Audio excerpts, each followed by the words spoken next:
I'm John Shinholser. I'm a person in long-term recovery from substance use disorders. And for me, that means I've been clean and sober since August 10th, 1982. What I want to talk to you tonight about is the uncommon steps necessary to reduce the stigma associated with substance use disorders.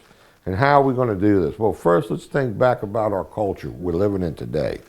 For example, back in the 1800s, we thought slavery was good. That's because of the culture we grew up in. We didn't know no better. We used to think women shouldn't be allowed to vote.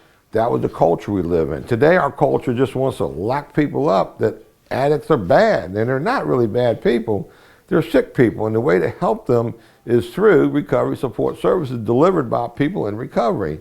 Now, there's examples all over the place on the stigma associated with addiction. For example, we want to spend $5.2 billion on the Ebola epidemic that's killed 2 people, yet we have 40 to 80,000 people dying every year of substance use disorders, and we don't want to give any money to help these people, but yet we don't mind spending almost $1 trillion on the corrections and everything related to the substance use disorders and all the crime and whatnot that's drug related.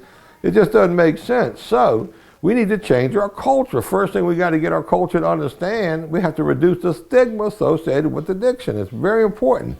If we reduce the stigma, then we'll get funding necessary to do studies. And that in my 90 seconds.